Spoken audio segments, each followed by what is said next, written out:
Chelsea sempat jadi tim terbaik Eropa dengan meraih berbagai trofi juara. Sayangnya kini skuad The Blues justru sedang terpuruk dan tampil nggak konsisten. Terbaru mereka juga memecat sang pelatih Thomas Tuchel dari kursi kepelatihan. Cetak Gol coba merangkumnya sebagai berikut.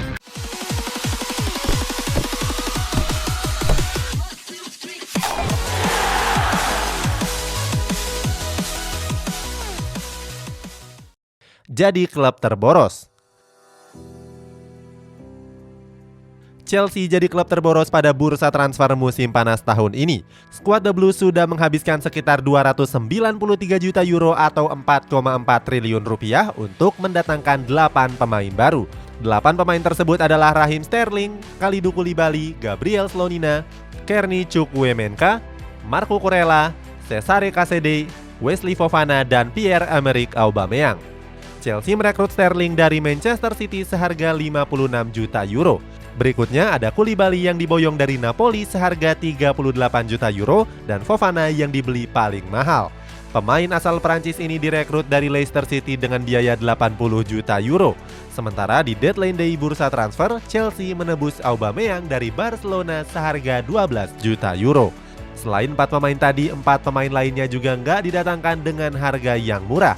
Di sisi lain, Chelsea juga meminjam Denis Zakaria dari klub raksasa Serie A, yakni Juventus. Pembelian Chelsea di bursa transfer musim panas ini jauh unggul dari klub-klub rivalnya.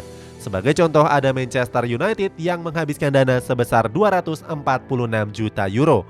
Mereka memboyong pemain-pemain kenamaan seperti Anthony, Casemiro sampai Lisandro Martinez. Di sisi lain Manchester City justru meraup untung di bursa transfer musim panas ini. Sebab mereka bisa menjual Raheem Sterling, Gabriel Jesus, dan Alexander Zinchenko dengan harga yang tinggi. Kemudian hasil penjualannya dipakai untuk membeli Erling Haaland. Ditinggal banyak pemain bagus. Keputusan Chelsea dalam belanja jor-joran gak terlepas dari sejumlah pemain yang memutuskan untuk pergi. Pertama ada Antonio Rudiger yang hengkang dengan status bebas transfer. Bek asal Jerman ini enggan memperpanjang kontraknya dan kini bergabung dengan Real Madrid. Berikutnya ada Andreas Christensen yang juga pergi setelah kontraknya berakhir. Serupa dengan Rudiger, Christensen juga hijrah dan bergabung ke Spanyol. Akan tetapi pemain asal Denmark ini merapat ke klub rival Real Madrid yakni Barcelona. Di lini depan Chelsea juga melepas Romelu Lukaku ke Inter Milan dengan status pemain pinjaman selama 1 musim. Sementara Timo Werner dijual seharga 20 juta euro ke klub lamanya yakni RB Leipzig. Terbaru ada Marcos Alonso yang dilepas ke Barcelona sebagai kesepakatan dalam merekrut Aubameyang. Selain 5 pemain ini, sejumlah pemain lain juga berniat untuk angkat kaki dari Stamford Bridge. Salah satunya adalah penjaga gawang asal Senegal yakni Edouard Mendy. Kiper yang turut mengantarkan Chelsea dalam menjuarai Liga Champions ini masih terikat kontrak sampai tahun 2025. Chelsea pun berniat untuk menjadikan Mendy sebagai kiper utamanya dengan menawarkan kontrak jangka panjang. Sayangnya mantan kiper Stade Rennais ini justru menolak kontrak jangka panjang tersebut. Alasannya Mendy mendapatkan gaji yang lebih rendah dari Kepa Arrizabalaga. Mendy yang berkontribusi lebih besar tentu merasa iri apalagi perbandingan gaji keduanya hampir 4 kali lipat. Awali musim dengan pasang surut. Chelsea mengawali musim 2022-2023 ini dengan penampilan yang pasang surut. Pada 2 laga pembukanya mereka berhasil mengalahkan Everton dan menahan imbang Tottenham Hotspur. Sayangnya pada laga ketiga mereka justru ditaklukkan oleh Leeds United dengan 3 gol tanpa balas. Laga kontra Leeds menunjukkan kalau daya serang skuad The Blues jauh dari kata tajam. Buktinya dari 61% penguasaan bola, Chelsea cuma bisa mencatatkan 4 tembakan mengarah ke gawang. Selain itu, pada menit ke-84 Chelsea juga harus bermain dengan 10 orang pemain saja.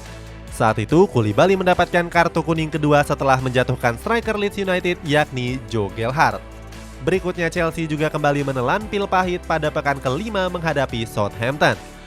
Pada laga tersebut sebenarnya Chelsea sudah unggul lebih dulu lewat gol dari Raheem Sterling. Skuad The Saints berhasil comeback lewat 2 gol yang dicetak oleh Romeo Lavia dan juga Adam Armstrong. Setelah menuai 2 kekalahan dan 1 kali imbang, Chelsea tertahan di peringkat 6 klasemen Premier League. Mirisnya, skuad The Blues juga tampil buruk di Liga Champions. Pada laga pembuka grup E, mereka dipermalukan oleh Dinamo Zagreb dengan skor tipis 1-0. Saat itu Kai Havertz dan kawan-kawan sudah tampil menekan dan merilis sampai 15 tembakan percobaan. Sayangnya nggak ada satupun yang mampu menjebol gawang klub asal Kroasia tersebut. Menurunnya produktivitas gol Chelsea menegaskan kalau mereka membutuhkan striker yang tajam. Pemain baru belum ada yang bagus. Harga pemain yang begitu mahal nyatanya nggak menjamin kalau mereka bakal tampil menjanjikan dan mendongkrak performa tim. Hal inilah yang dialami Chelsea saat ini. Pertama, ada Koulibaly yang masih kesulitan mengikuti ritme permainan dari Premier League. Pemain berdarah campuran Prancis Senegal ini dianggap terlalu lambat untuk gaya sepak bola Inggris. Selain itu, Koulibaly juga tampil buruk pada laga menghadapi Dinamo Zagreb yang lalu. Saat itu dia juga terlihat kesulitan dalam berduel dengan salah satu bomber Zagreb yakni Bruno Petkovic. Gak cuma keteteran mengawal pergerakan Petkovic, Koulibaly juga mendapatkan kartu kuning di babak kedua. Berikutnya ada Wesley Fofana yang juga dianggap tampil buruk. Pada laga menghadapi Zagreb, Fofana jadi pemain yang paling disalahkan atas kebobolan Chelsea. Hal ini berawal dari Zagreb yang melancarkan serangan balik cepat lewat aksi soloran dari Mislav Orsic. Mirisnya lagi, Fofana yang diboyong dengan harga lebih dari 1 triliun rupiah ini justru gagal mengejar Orsic. Dalam video yang beredar terlihat kalau Fofana kalah adu sprint. Selanjutnya ada Aubameyang yang menjalani laga debutnya di Chelsea saat menghadapi Zagreb. Pada laga itu, Aubameyang mencatatkan statistik yang cukup buruk, yakni cuma melakukan 20 sentuhan di mana hanya 3 diantaranya yang berada di dalam kotak penalti lawan. Selain Aubameyang, Sterling juga tampil buruk dan kesulitan untuk menembus pertahanan Zagreb.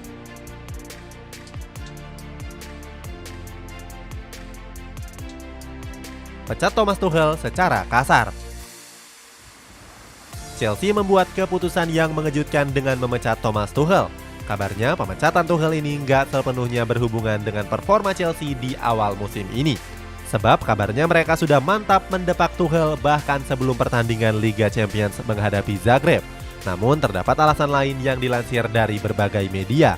Pertama, manajemen The Blues ragu-ragu dan gak yakin kalau Tuchel bisa memimpin era baru Chelsea. Kedua, hubungan Tuchel dan sang pemilik klub yakni Todd Boehly dikabarkan memburuk. Hal ini berawal dari keinginan Boehly dalam mendatangkan mega bintang asal Portugal yakni Cristiano Ronaldo. Sayangnya keinginan Boehly dalam merekrut Ronaldo justru ditolak oleh Tuchel. Keadaan semakin memburuk karena keinginan Tuchel untuk merekrut pemain lebih cepat nggak dikabulkan. Ketiga, hubungan Tuchel dan para pemain lainnya juga dikabarkan semakin keruh.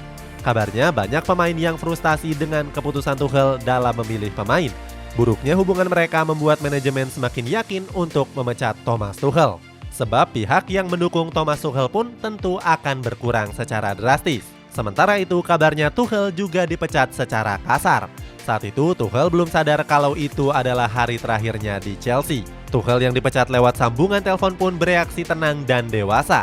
Dia juga nggak melakukan protes dan langsung membersihkan meja kerjanya. Kini Todd Boehly mengincar sejumlah pelatih kenamaan. Salah satunya adalah pelatih yang kini menukangi Brighton yakni Graham Potter. Kabarnya Boehly sudah bernegosiasi dengan sang pelatih. Boehly pun bersedia untuk membayar klausul yang telah ditetapkan Brighton. Selain Potter, skuad The Blues juga dirumorkan dengan Mauricio Pochettino dan Zinedine Zidane. Itulah ulasan kekacauan Chelsea di awal musim ini.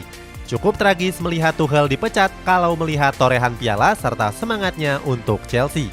Apalagi kalau diingat-ingat soal perjuangan Tuchel dalam menenangkan pemain dan fans di masa-masa transisi kepemilikan antara Roman Abramovich dan juga Todd Boehly.